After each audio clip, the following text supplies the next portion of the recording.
Friend,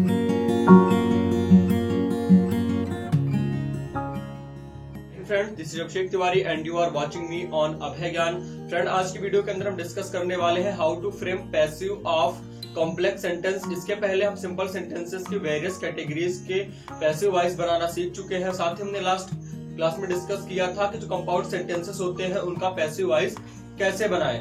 तो आज हम चलेंगे देखें कॉम्प्लेक्स सेंटेंस होते क्या है और उनका पैसिव वॉइस हम कैसे बनाते हैं, साथ ही इनमें क्या कैटेगरीज होती है। सबसे पहले देखते हैं कॉम्प्लेक्स सेंटेंस क्या होते हैं। तो इसकी डेफिनेशन होती है sentences having one main clause and one or more subordinate clause are known as complex sentence. यानी ऐसे सेंटेंसेस जिनमें कम से कम एक मेन क्लॉज हो और एक या उससे ज्यादा सबऑर्डिनेट क्लॉज हो, वो सेंटेंस होते हैं कॉम्प्लेक्स सेंटेंस। हमने लास्ट वीडियो में जैसा कि आपको बताया था कि कोई भी सेंटेंस सिंपल है, कंपाउंड है, कॉम्प्लेक्स है, ये क्लॉज ही डिसाइड करती है। सिंपल सेंटेंस में क्या क्लॉज होती है और कंपाउंड सेंटेंस में क्या क्लॉज होती है, ये हम ऑलरेडी डिस्कस कर चुके हैं। आज हमने ये भी देखा कि कॉम्प्लेक्स सेंटेंस में एक मेन क्लॉज होती है और उसमें एक या उससे अधिक सबऑर्डिनेट क्लॉज होती है।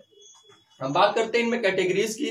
तो इनमें जब मेन क्लॉज में ऑब्जेक्ट ना हो और मेन क्लॉज में ऑब्जेक्ट हो तो इनको पैसिव करने के अलग अलग नियम होते हैं। साथ ही सबऑर्डिनेट क्लॉज में जब ऑब्जेक्ट हो और ऑब्जेक्ट ना हो तो उनके भी पैसिव फ्रेम करने के रूल्स कुछ अलग होते हैं। इनके मेन क्लॉज में जब ऑब्जेक्ट हो तो उन्हें हम सिंपली जनरल रूल्स के अकॉर्डिंग ही फ्रेम कर लेते हैं, जबकि जब उसमें ऑब्जेक्ट ना हो तो उसमें हम मैथमेटिक्स के रूल्स के अकॉर्डिंग उसमें एक ऑब्जेक्ट हम एज्यूम करते हैं। उसे कैसे एज्यूम करते हैं वो भी हम पढ़ेंगे। अब तक मैथ में ही मानते थे, माना ये बराबर एक्स, लेकिन आज हम पैसिव वॉइस में भी ऐसा ही एज्यूम करके चलेंगे।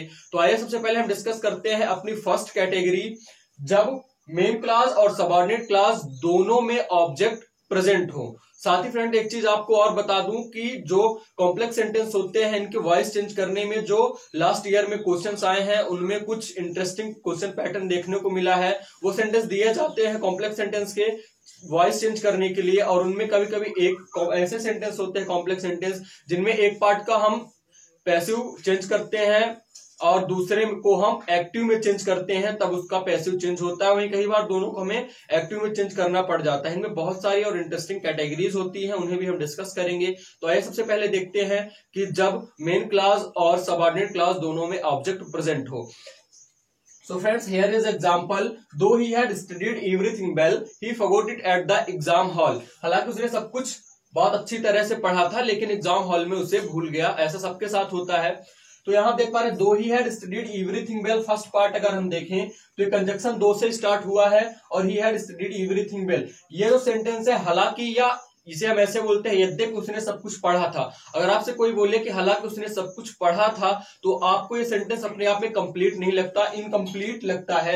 यानी ऐसा लगता है कि कुछ और होता है, इसके आगे कुछ ऐड करके बताया तो पूरी बात समझ में आए। यानी ये अपने कंप्लीट सेंस के लिए किसी और पर डिपेंडेंट है। तो ये कौन सी क्लास हो गई? Dependent class. और डिपेंडेंट क्लास को ही हम बोलते हैं सबऑर्डिनेट क्लास। यानी ये हमारी कौन सी क्लास है? Subordinate class. बात करते हैं दूसरे पार्ट की। ही forgot it at the exam hall. वह ये एग्जाम हॉल में भूल गया। अगर आपसे कोई इतना बोले कि वो ये एग्जाम हॉल में भूल गया तो कम से कम जो जितना वो सेंटेंस बोल रहा है उतना ही का अपने आप में सेंस निकल रहा है, यानी ये किसी पर डिपेंडेंट नहीं है। तो ये हो गई इंडिपेंडेंट क्लॉज, जिसे हम मेन क्लॉज या प्रिंसिपल क्लॉज बोलते हैं।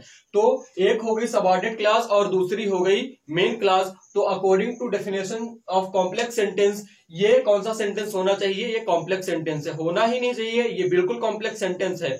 एक चीज यहां मैं आपको और क्लियर कर देना चाहता हूं कि जरूरी नहीं है कि सबऑर्डिनेट क्लॉज स्टार्ट में आए या बाद में आए। कई जनरली जो सेंटेंस आप देखते हैं, ज्यादा से ज्यादा सेंटेंसेस में जो सबऑर्डिनेट क्लॉज होती है वो बाद में आती है, पहले प्रिंसिपल क्लॉज आती है। इसमें कई बार मिसकॉन्सेप्शन हो जाता है, आपके अंदर एक धारणा बन जाती है कि मेन क्लॉज को ही पहले रखें और बाद में सबऑर्डिनेट क्लॉज को। तो ऐसा नहीं है, सेंटेंस के अकॉर्डिंग हम मेन क्लॉज और सबऑर्डिनेट क्लॉज को आगे पीछे उन्हें हम रख सकते हैं। तो आइए चलते हैं, बात करते हैं कि इसका हम पैसिव कैसे बनाएं। एक चीज आपको और बता दूं कि इस सेंटेंस में जैसा कि हमने आपको बताया कंजक्शन यूज होते हैं। तो कंजक्शन चाहे एक्टिव में हो चाहे पैसिव में हो, उनकी जो पोजीशन होती है उसमें कोई चेंजेस नहीं होता। वो जहां होते हैं, चाहे स्टार्ट ऑफ द सेंटेंस हो या मिड ऑफ द सेंटेंस हो, वो एज इट इज यूज होते हैं। तो यहां कंजक्शन को हम वैसा ही लिख लेंगे, दो। यह हमने कंजक्शन लिख लिया। बाकी अगर सामान्य कॉम्प्लेक्स के अंदर जो क्लॉज है नॉर्मल है, उसमें ज्यादा कॉम्प्लिकेशंस नहीं है, तो उसे हम नॉर्मल रूल्स के अकॉर्डिंग ही फ्रेम करेंगे। लेकिन अगर उसमें कोई अलग कैटेगरी का क्लॉज है और अलग कैटेगरी का सेंटेंस है, तो उसमें फिर हम डिफरेंट सिचुएशन ऐड करते हैं। तो दो he had studied everything well he forgot at the exam hall. First part को सबसे पहले हम फ्रेम करेंगे, तो दो आएगा हमारा कंजक्शन। इसके बाद पैसिव बनाते समय हमें जरूरत होती है ऑब्जेक्ट की, जो हम पैसिव का सब्जेक्ट बनाते हैं। तो ऑब्जेक्ट हम यहां से फाइंड करते हैं अपना he had studied everything well. यहां आप देख पा रहे हैं स्टडीड जो है ये हमारी मेन वर्ब है, मेन वर्ब की थर्ड फॉर्म है। वहीं हैड हमारी एक्सिलरी वर्ब है, या जिसे हम हेल्पिंग वर्ब भी बोलते हैं। फिर बात करें एवरीथिंग, तो यहाँ जो एवरीथिंग लिखा हुआ है ये एवरीथिंग हमारा ऑब्जेक्ट है और हमें इन्हीं की जरूरत है। तो आइए हम इन्हें लेके चलते हैं आगे।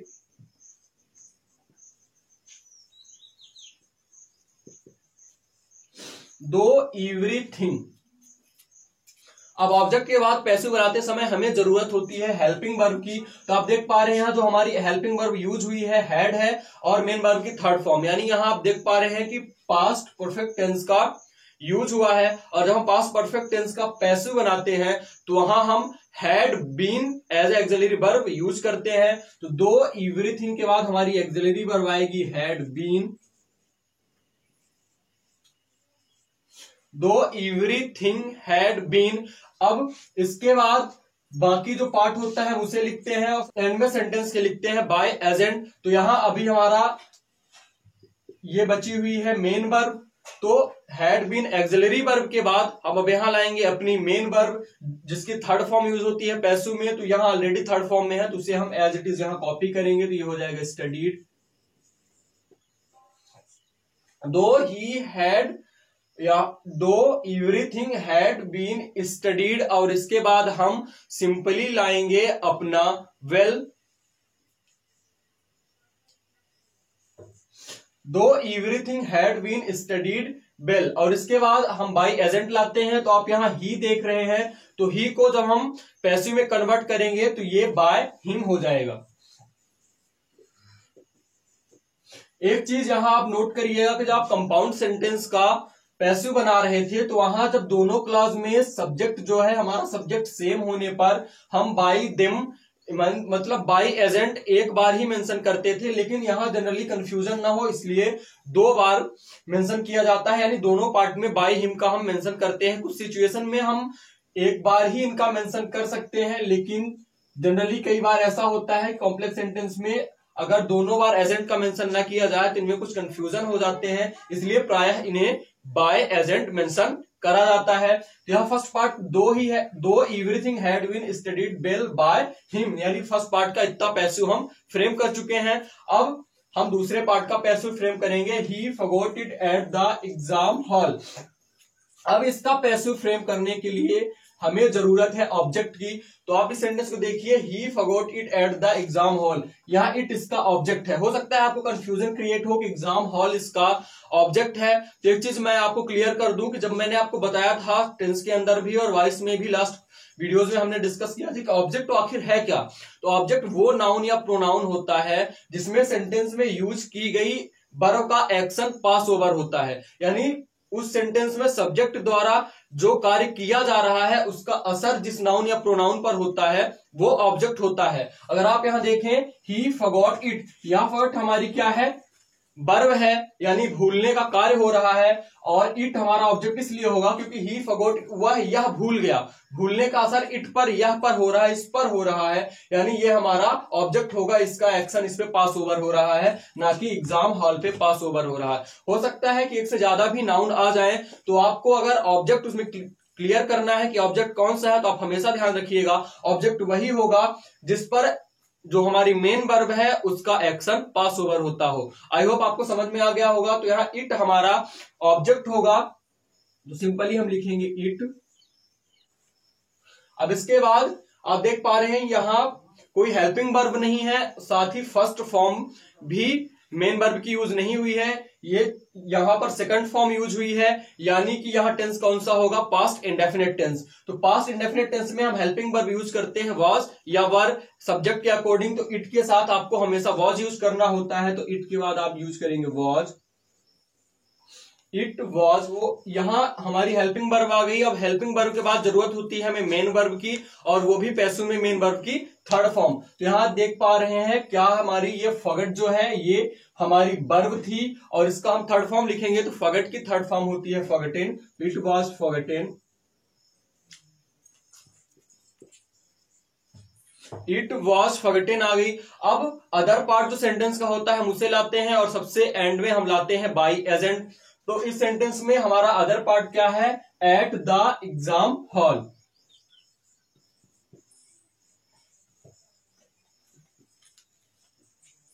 एट द एग्जाम हॉल, और इसके बाद हमारा बाय एजेंट आएगा, तो बाय हिम। यहां देख पा रहे हैं बाय हिम 2 बार यूज हुआ है।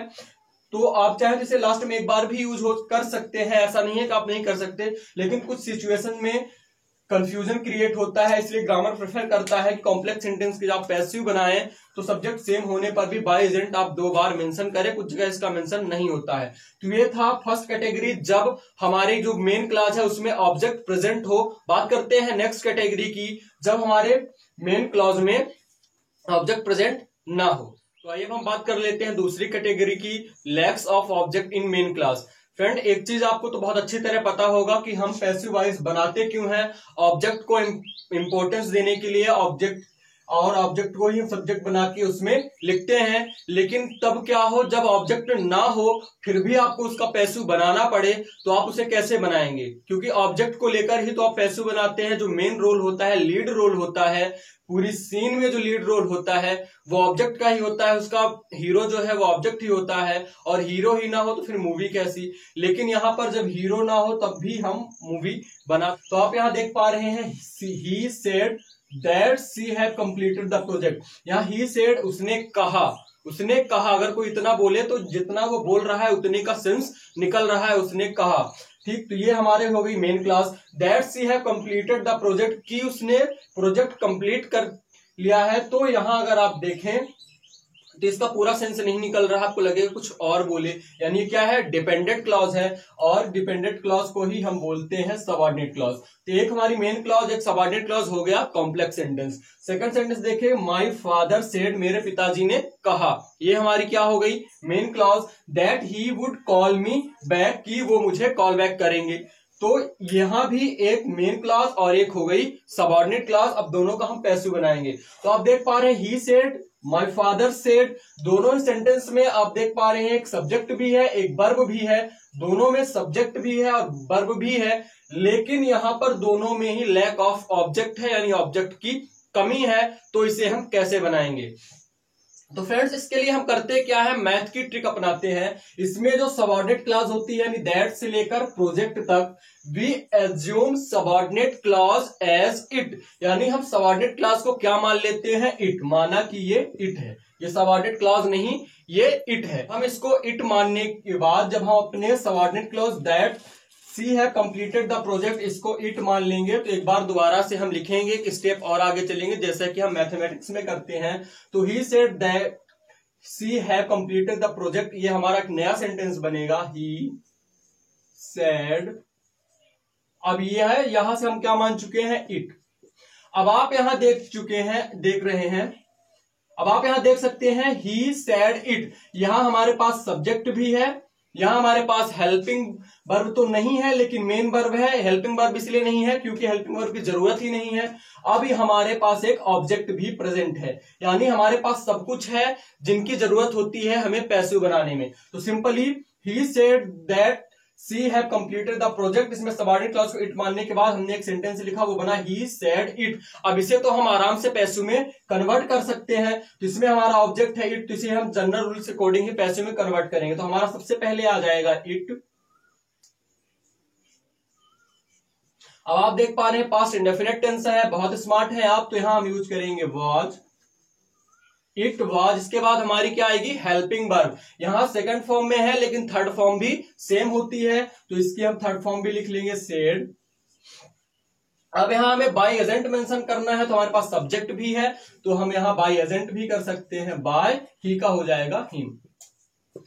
लो जी बन गया पैसिव। अरे नहीं नहीं, अभी पैसिव नहीं बना है, अभी तो सिर्फ एक क्लास का पैसिव बना है, आपको इसका भी पैसिव बनाना है। अरे इसे तो हमने इट मान लिया था, इट मान लिया था, लेकिन हमने इसे इट माना था मेन क्लास का पैसिव बनाने के लिए। अब अभी ये सही सलामत है, यानी हमें इसका भी पैसिव बनाना पड़ेगा। तो आप इतना खुश मत हो जाइएगा कि फर्स्ट पार्ट को हमने पैसिव में बनाया, लो जी बन गया पैसिव, ये तो इट में चला गया, तो ऐसा बिल्कुल नहीं है। तो हमने अपनी फर्स्ट क्लास का जो हमारा फर्स्ट क्लास थी उसका हमारा पैसिव बना है it was said by him.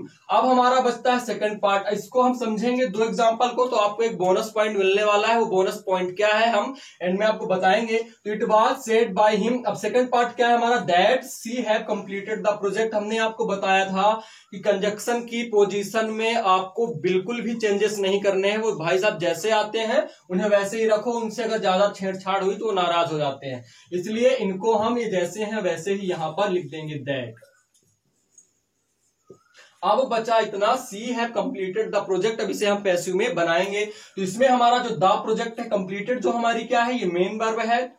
The project यहां पर हमारा ऑब्जेक्ट है, हैव हमारी एक्सिलरी वर्ब या कहें कि हेल्पिंग वर्ब है, और सी हमारा सब्जेक्ट, यानी सब कुछ मौजूद है सभी प्रकार से। तो इसे हम आराम से पैसिव में कन्वर्ट करेंगे। तो सबसे पहले क्या आएगा, हमारा ऑब्जेक्ट आएगा जो कि है द प्रोजेक्ट।